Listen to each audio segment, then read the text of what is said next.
मुंबई में रहने वाला एक सेल्स एजेंट था।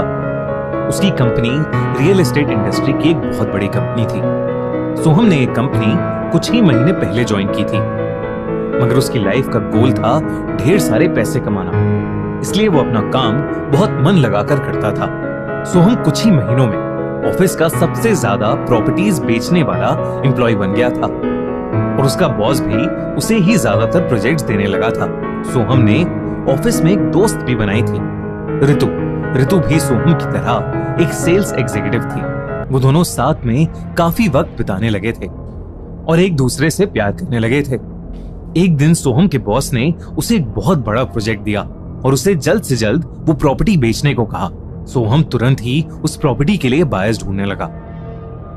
कुछ दिनों बाद सोहम को एक सूटेबल बायर भी मिल गया, मगर वो प्रॉपर्टी और वो बायर दोनों ही पुणे में थे, इसलिए सोहम का पुणे जाना बेहद जरूरी था। ये सोचकर सोहम थोड़ा परेशान हो गया, क्योंकि 2 दिन में ऋतु का बर्थडे भी था। सोहम ने प्लान बनाया कि वो ऋतु को क्लाइंट से मिलवाने के बहाने अपने साथ पुणे ले जाएगा और जब ऋतु और सोहम उस प्रॉपर्टी में पहुंचेंगे तब सोहम उसे वहां एक सरप्राइज देगा। उसने बिल्कुल वैसा ही किया। ऋतु के बर्थडे ईव पर सोहम उसे लेकर पुणे निकल गया। वो दोनों खूब एंजॉय करते हुए जा रहे थे। सोहम ने मुंबई पुणे एक्सप्रेसवे लिया। रोड को बिल्कुल खाली पाकर वो बहुत एक्साइटेड हो गया। वो गाड़ी बहुत तेज स्पीड में चलाने लगा और ऋतु ने भी म्यूजिक की वॉल्यूम बढ़ा दी। उस खाली एक्सप्रेसवे पर सोहम की गाड़ी की स्पीड बढ़ती ही जा रही थी।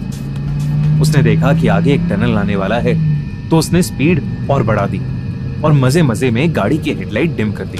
टनल के लाइट्स और गाड़ियों की डिम रोशनी में वो टनल और भी ज्यादा शांत लग रहा था और उनकी गाड़ी का वो म्यूजिक पूरे टनल में गूंज रहा था।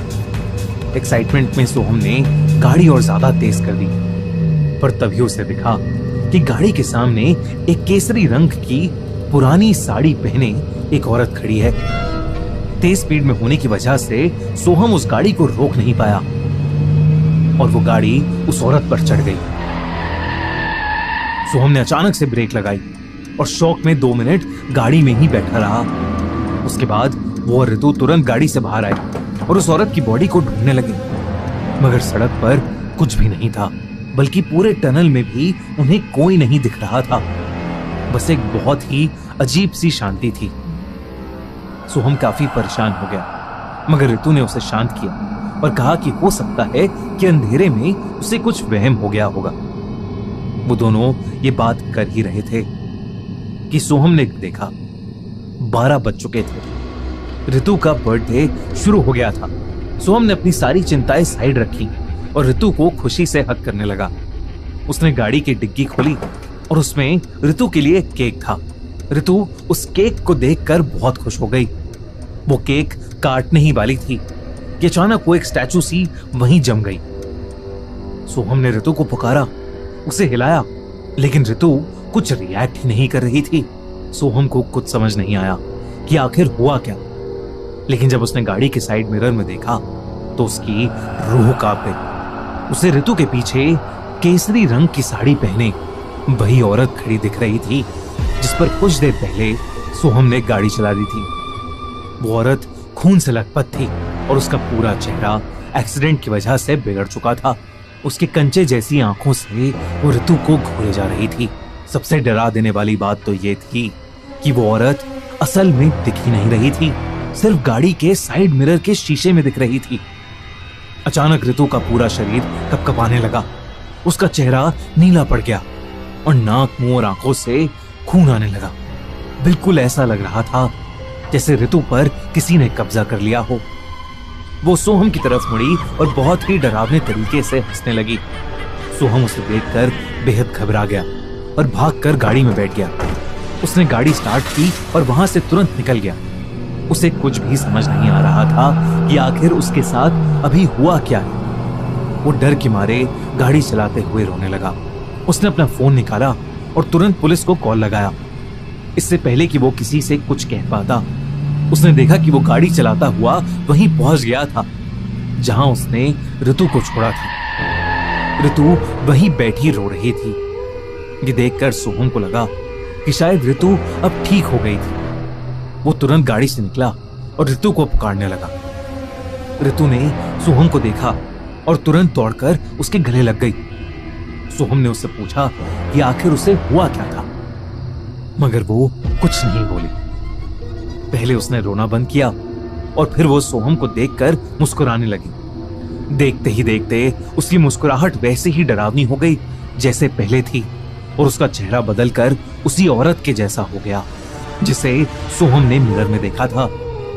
ऋतु उस केसरी रंग की साड़ी वाली औरत में बदल चुकी थी। सोहम को अब समझ आ गया था कि उसका सामना किसी भयानक आत्मा से हो रहा है। इससे पहले कि सोहम कुछ कर पाता, उस औरत ने सोहम का गला पकड़ लिया और जोर से चिल्लाते हुए सोहम का गला दबाने लगी। सोहम को अपनी छाती में भी बहुत तेज दर्द होने लगा, जैसे अंदर से कोई उसके दिल पर दबाव डाल रहा हो। तभी पीछे से आ रहा एक ट्रक रुका और ड्राइवर ने जल्दी से बाहर निकलकर सोहम पर एक पाउडर जैसी चीज डाल दी, जिसके बाद वो औरत वहां से कहीं गायब हो गई। सोहम ने देखा कि ऋतु गाड़ी के बैक साइड में उस सड़क पर बेहोश पड़ी है। ट्रक ड्राइवर ने सोहम से कहा कि उन्हें जल्द से जल्द उस टनल से निकलना चाहिए। उस ट्रक ड्राइवर की मदद से सोहम ने बेहोश ऋतु को गाड़ी में बिठाया और वो लोग उस टनल से बाहर निकले।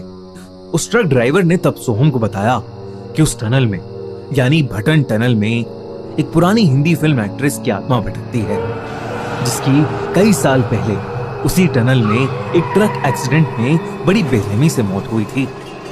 उसने बताया कि उस औरत की आत्मा उस टनल से जाने वाले किसी भी इंसान की जान ले सकती है। इतना ही नहीं, उसने कुछ महीनों पहले ही वहां एक ट्रक ड्राइवर की जान ली थी। उसने बताया कि उस औरत की आत्मा उस टनल से जाने वाले किसी भी इंसान को उस टनल में कैद कर लेती है और फिर उसकी जान ले लेती है। लोगों को ऐसा लगता है कि गाड़ी का एक्सीडेंट हो गया है, पर असल में ये सब उस औरत की आत्मा का किया धरा होता है। उसने कहा कि वो पाउडर जो उसने सोहम पर डाला था, वो एक तरह का भभूत था। उसने वो भभूत ऋतु के माथे पर भी लगाया और कुछ ही देर में ऋतु को भी होश आ गया। ऋतु को अपने साथ हुई घटना के बारे में कुछ भी याद नहीं था, लेकिन सोहम जानता था कि कैसे वो दोनों आज मौत